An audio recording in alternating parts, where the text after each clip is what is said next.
Tinawag ng Malacanang na garapalang panawagan para magkudita ang mga naging pahayag ni dating Pangulong Rodrigo Duterte. Kasunod yan ng hamon ng dating Pangulo sa militar.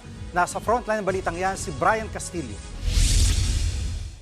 Sa gitna ng tumitinding bangayan sa politika, nanindigan ang Armed Forces of the Philippines. Wala pa silang dahilan para mag-loyalty check sa kanilang hanay. Yan ay sa kabila ng mga agam-agam ng kampihan ng mga sundalo sa nagdaan at kasalukuyang administrasyon. Our Chief of Staff has already stated that he trusts that each soldier will perform its mandate accordingly and remain professional. Ang amin pong loyalties is to the flag and to the Constitution, and we adhere to the chain of command. Kasunod yan ang pahayag ni dating Pangulong Rodrigo Duterte na may problema sa gobyerno sa gitna ng isyong kinakaharap ng kanyang anak na si VP Sara. There is a fractured in the governance sa ating Pilipinas ngayon.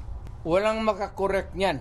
Nobody can correct Marcos, nobody can correct Romualdez. It is only the military who can correct it.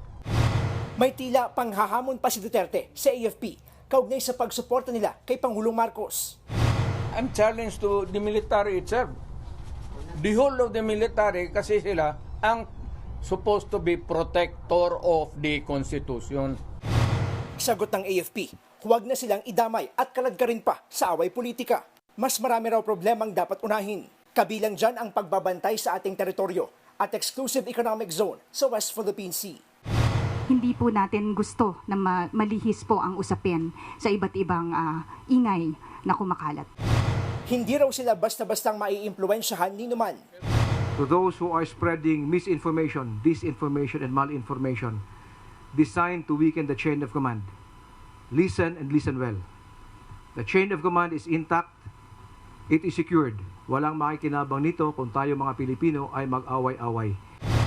Sabi naman ng Malacanang, makasarili ang panawagan ni dating Pangulong Duterte na alisin sa pwesto si Pangulong Marcos para maluklok sa palasyo ang anak na si VP Sara.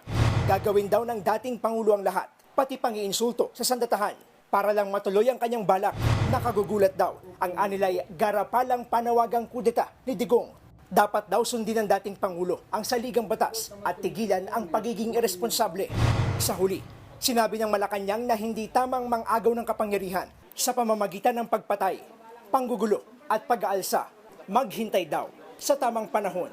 Nagbabalita mula sa frontline, Brian Castillo, News 5. Mga kapatid, Jiggy Manikad po, iba na ang may alam at may pakialam sa panahon ngayon. Para sa konkreto, kumpleto at komprehensibong balitaan sa Frontline, mag-follow at mag-subscribe sa social media pages ng News 5.